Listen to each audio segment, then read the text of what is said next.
couple of days ago, during my lunch break, I did a review of Disney's uncut pilot for Disney's Bonkers show back in 1993 called Going Bonkers. And I reviewed the uncut version, or talked about the uncut version. So I've decided, you know what, I had fun doing that, even though I had to walk around, make sure nobody would try to photo or video bomb me or whatever. And decide, or even make noise in the background to be jerks. So I decided, I had fun doing it. I'm going to do it again. But this time I want to do it with not just an animated pilot or an animated episode. I want to do it with an animated short from 1956. And that, of course, being Popeye's Parlez-Vous Wooz. Now, Parlez-Vous Wooz was among the last 12 theatrical animated Popeye shorts to come out between 1956 and 1957. In fact, when we hit Parlez-Vous Wooz, when Parlez-Vous Wooz came out, it was at the halfway point for the Popeye theatrical shorts. Yeah. After this, you had 5 more Popeye animated theatrical shorts to be shown in theaters. So, Parlez-Vous Wooz was at that halfway point. Now, what's interesting about Parlez-Vous Wooz, not to give much away, because I'm pretty sure a lot of you have seen it, but basically, it seemed that in certain moments in the cartoon, when something was said, it happened. Give you a prime example. At the beginning of the cartoon, there's this parody of the Continental, whatever his name was, here in real life, a TV program that I guess female viewers used to watch, called The International, in the animated short. And basically, long story short, The International tells Olive and any other female viewers watching that their eyes are like limpet pools. So what happens? When he says that, Olive closes her eyes and then opens them up wider than usual, and her eyes end up becoming, and by doing so, her eyes turn into limpet pools. So that kind of gives you an idea of what this episode was like. Another thing about this episode, of course, what it's really known for is the ending.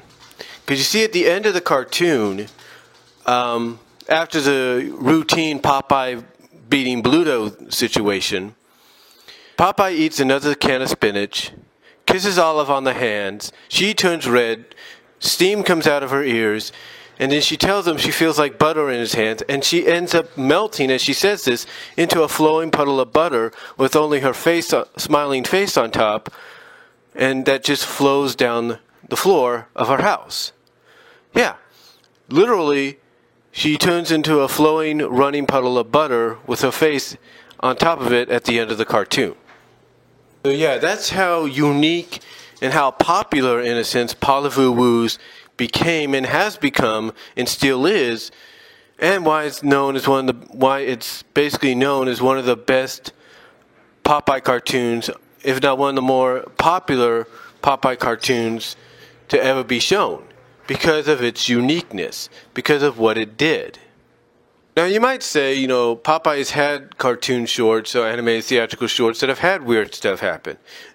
I'm not, to him and to Olive and all of them. Yeah, I'm not saying that's not true, but the reason Parlez-Vous Wooz was probably the most popular and talked about one is due to the fact that, according to a lot of critics, a lot of fans, critics, whatever, artistically, it had one of the more beautifully designed and drawn olive oils out there at that time.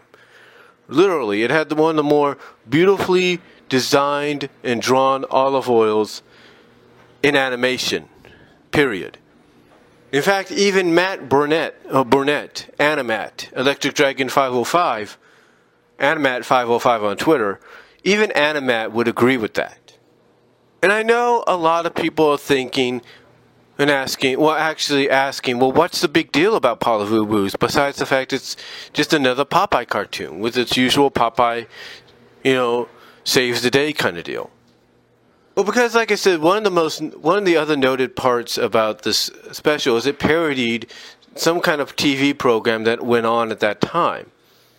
And it's because of this parody that the story really gets its premise, because a lot of people have said that Olive is so naive at times to a lot of things, or is portrayed as being so naive, that she'll fall for anything.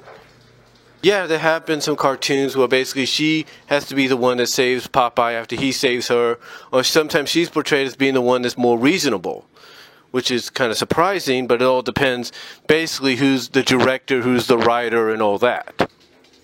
So, long story short, Olive here is once again portrayed as naive and willing to fall for anything, because Bluto, of course, is part of this, and he ends up showing up. And when he shows up, at first he realizes he's too late, he's too late getting to Olive before Popeye, so he could take her on a date. Instead, Popeye ends up beating him to the punch. But when he looks through the window and notices that Olive would rather stay home, how dressed up Olive is, and sees that, she'd rather stay home instead of go out on the date she was supposed to go out with, or what I'm trying to say is when Bluto looks in the window, sees that he's too late in trying to try to take Olive out on a date, and sees that Popeye beat him to the punch, he also sees how she's dressed, but because the window's opened, I guess you can have windows opened at that time, he overhears the fact that she wants to stay home because the International at the end of the broadcast says he might show up and take one of the female viewers out on a date. And again, it goes back to Olive's naiveness because of the fact that she doesn't realize that could mean any female viewer. There are millions among millions of viewers. So, long story short, Bluto gets involved by disguising himself as the International, I guess shaving off his beard and kind of styling his mustache in a way, makes him a match, if you will, makes him identical to the International or something. And again, Olive falls for it. But in traditional Popeye fashion, Popeye tries to basically convince her that this is just, hey, we were supposed to go on a date. And basically this is just a little too convenient that all of a sudden this guy shows up out of nowhere.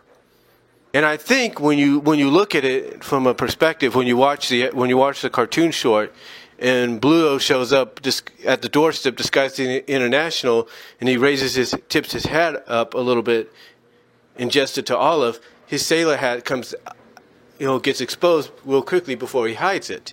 Now, even though Olive, too naive to notice that, it seemed that Popeye did, but Popeye goes along with it. Popeye may have noticed that, but still goes along with it, trying to convince her that they're supposed to go out. But again, her naiveness and her stubbornness doesn't let that happen until the very end, when Bluto and Popeye have a sword fight, and just when it looks like Bluto has finished off Popeye by stabbing him with the sword, instead, in typical fashion, he ends up exposing Popeye's spinach. Popeye eats the spinach, basically beats Bluto in the sword fight, and thus cuts off the International or pseudo-International disguise, and exposes finally to Olive pretty much what's been going on the whole time. Popeye beats, of course, Bluto at the end, basically punching him, right into the TV because Bluto's trying to hit him with the TV. And there you go. And then at the end, of course, Popeye eats another can of spinach, like I said earlier, turns himself into his own version of the International, and kisses Olive on the hand, where, of course, like I mentioned, she turns red, steam comes out of her ears, and she melts into a flowing puddle of butter with only her face on top that flows down to the floor. Now, basically, you might say, well, that is kind of different, a different way to present and end a Popeye cartoon and all that. And it is. Don't get me wrong. Don't get me wrong, it is. But I think what's more unique about this is the fact that it's noted for a few things. Like I said, it's noted for the fact that she melts at the end into a flowing puddle of butter with only her face on top. But it's also, like I say, noted for the fact that it has, a lot of people have said it has the most artistically drawn olive oil out there. And yet, this critically praised version of Olive ends up melting into a puddle at the end. So, it's unique for a lot of things. But when I look at Parlez-Vous, I look at a cartoon that goes down to one of the more unique theatrical animated shorts out there. Popeye, Warner Brothers, what have you. And I think a lot of people need to check it out. I really do. So if you have not seen it yet, I know I may have given a lot away. I would suggest watching it and judging for yourself. So that's my review on the Popeye 1956 short Parlez-Vous. Let me know what you guys think down below, and I'll talk to you all later.